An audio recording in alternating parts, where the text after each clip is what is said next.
राज्याचे कृषी मंत्री माणिकराव कोकाटे यांचा पावसाळी अधिवेशनात मोबाईलवर ऑनलाईन पत्ते खेळतानाचा व्हिडिओ व्हायरल झाला आणि त्यानंतर राज्याच्या राजकारणात चांगलीच खळबळ उडाली। आमदार रोहित पवार यांच्याकडून पहिल्यांदा कोकाटे यांचा तो 42 सेकंदाचा व्हिडिओ ट्विट करण्यात आला होता। त्यावर स्पष्टीकरण देताना त्यांची चांगलीच दमछाक झाल्याचं पाहायला मिळालं। राज्यातील विरोधी खासदारांनी हा विषय थेट केंद्रीय कृषी मंत्र्यांपर्यंत नेला आणि राज्यातही संतापाची लाट उसळली। विरोधकांनी सरकारवर कोकाटेंच्या राजीनाम्यासाठी दबाव वाढला, पण सरकारनं कोकाटेंवर कारवाई करायचं सोडून त्यांचा तो व्हिडिओ नक्की कुणी काढला या संदर्भात विधिमंडळ सचिवालयाकडून चित्याच्या वेगानं गुप्त चौकशी सुरू झाली। अशी कुठलीही चौकशी चालू नसल्याचं सरकारकडून जरी सांगण्यात आलं असलं तरी आमदार रोहित पवारांनी या संदर्भात सोशल मीडियावर पोस्ट करत थेट विधिमंडळ चौकशीचा अहवालच समोर आणलाय। कोकाटे 42 सेकंद नव्हे तर 18 ते 22 मिनिटं पत्ते खेळत असल्याचा अहवाल जे आहे ते अहवालात लिहिलेलं आहे असं त्यांचं म्हणणं आहे। त्यामुळेच पुन्हा एकदा राज्यात खळबळ उडाली आहे। रोहित पवारांनी नेमकं काय म्हटलंय, कृषी मंत्री कोकाटे आणि उपमुख्यमंत्री अजित पवार यांच्या मंगळवारच्या भेटीत काय घडलंय पाहूयात व्हिडिओच्या माध्यमातून। नमस्कार, मी आहे अनिकेत, तुम्ही पाहताय महाराष्ट्र भूमी। अधिवेशन काळात विधान परिषद सभागृहात महत्त्वाच्या विषयावर चर्चा चालू असताना ऑनलाईन रमी खेळताना कोकाटेंचा तो व्हिडिओ सापडला। त्यांचा तो व्हिडिओ व्हायरल झाल्यानंतर आपण जाहिरात स्किप करत होतो, आपण दुसऱ्याचा मोबाईल मागवला होता, त्यात तो गेम डाउनलोड झालेला होता, मला पत्ते खेळताच येत नाहीत अशी वेगवेगळी कारणं कोकाटेंनी दिली।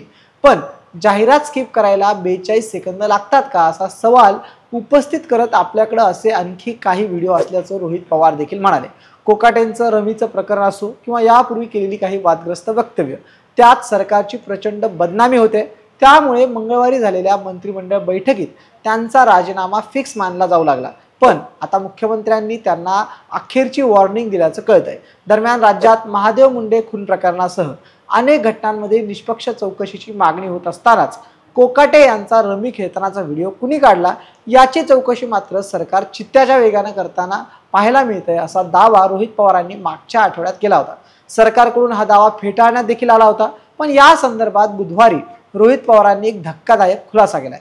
सोशल मीडियावर केलेल्या पोस्टमध्ये त्यांनी म्हटलंय की कृषी मंत्री सभागृहात केवळ 42 सेकंद पत्ते खेळत नव्हते तर तब्बल 18 ते 22 मिनिटं खेळत असल्याचा विधानमंडळाच्या चौकशीचा अहवाल आलाय। हा अहवाल मुख्यमंत्री तसेच उपमुख्यमंत्री यांच्याकडे देखील सादर केला असल्याची माहिती आहे। सरकार याबाबत खुलासा करेल का असा सवाल रोहित पवारांनी विचारलाय। सोबतच सभागृहात तब्बल 18 ते 22 मिनिटं पत्ते खेळणाऱ्या कृषी मंत्र्यांवर हे सरकार काही कारवाई करणार नसेल तर मुख्यमंत्र्यांना स्वर्गीय अटलजींच्या आणि उपमुख्यमंत्री अजितदादांना स्वर्गीय यशवंतराव चव्हाण साहेबांच्या विचारांचा वारसा सांगण्याचा नैतिक अधिकार उरतो का असा देखील प्रश्न रोहित पवारांनी विचारलाय। यानंतर राजकीय वर्तुळात वेगवेगळ्या चर्चांना उधाण आलंय। एखादा कृषी मंत्री सभागृहात कामकाजादरम्यान तब्बल 22 मिनिटं रम्मीचा डाव खेळत असेल तर तो मंत्री त्याच्या पदावर बसण्याच्या खरंच लायकीचा आहे का असा संतापजनक सवाल राज्यातील शेतकऱ्यांकडून विचारला जातोय। तसेच संबंधित व्हिडिओ हा विधिमंडळात बसलेल्या व्यक्तीने काढला की गॅलरीत बसलेल्या व्यक्तीने काढला हे महत्त्वाचं नसून त्या व्यक्तीने मंत्र्यांचा कारनामा पुढे आणला हे महत्त्वाचं असल्याचं देखील म्हटलं गेलंय। तर दुसरीकडे राज्य मंत्रिमंडळाच्या नियमित बैठकीनंतर मुख्यमंत्री देवेंद्र फडणवीस यांनी मंगळवारी सत्तेतील सहकारी पक्ष व महायुतीतील सर्व मंत्र्यांची विशेष अशी पोस्ट कॅबिनेट बैठक घेतली। जवळपास 20 मिनिटांच्या बैठकीत मुख्यमंत्र्यांनी वाचाळवीर आणि वादग्रस्त मंत्र्यांना स्पष्ट शब्दात सुनावलं। त्यापूर्वी एक महत्त्वाची घडामोड घडली, ती म्हणजे कृषी मंत्री कोकाटे आणि अजित पवारांची 1 तास बैठक झाली। त्यात अजितदादा कोकाटे यांचा राजीनामा घेतील किंवा मग कोकाटे यांचं मंत्रिपद बदललं जाऊ शकतं, म्हणजे त्यांचं खातं बदललं जाऊ शकतं अशा चर्चा होत्या, पण त्या सर्व चर्चा फोल ठरल्या। त्याऐवजी बैठकीत अजितदादांनी कोकाटेंना चांगलंच झापलं। तुमच्या वक्तव्यामुळे सरकारची प्रतिमा खूप मलिन झाली, आम्ही तुम्हाला खूप सांभाळलंय, पण हा विषय आता पुढे गेलाय। मुख्यमंत्र्यांनी माझ्याकडे नाराजी व्यक्त केली, बोलताना जरा भान ठेवायला पाहिजे, किती वेळा माफ करायचं, यापुढे मी पाठीशी घालणार नाही अशा शब्दात अजितदादांनी कोकाटेंना सुनावलं। त्यावर कोकाटे यांनी यापुढे आपल्याकडून अशी चूक होणार नाही म्हणत दिलगिरी व्यक्त केली आहे आणि मंत्रिमंडळ बैठकीसाठी ते निघून गेले। पण त्याही बैठकीत झापल्यानंतर कोकाटे माध्यमांसमोर काही न बोलता गाडीत बसून निघून गेले। त्यांच्या चेहऱ्यावर तणाव स्पष्टपणे दिसत होता। मात्र कोकाटेंचं मंत्रिपद थोडक्यात वाचलं असंच चित्र मंत्रिमंडळ बैठकीनंतर आपल्याला पाहायला मिळालंय। मात्र त्याच्या दुसऱ्या दिवशी रोहित पवारांनी आणखी एक पत्ता टाकत विधिमंडळ चौकशीचा अहवाल असल्याचं म्हटलंय।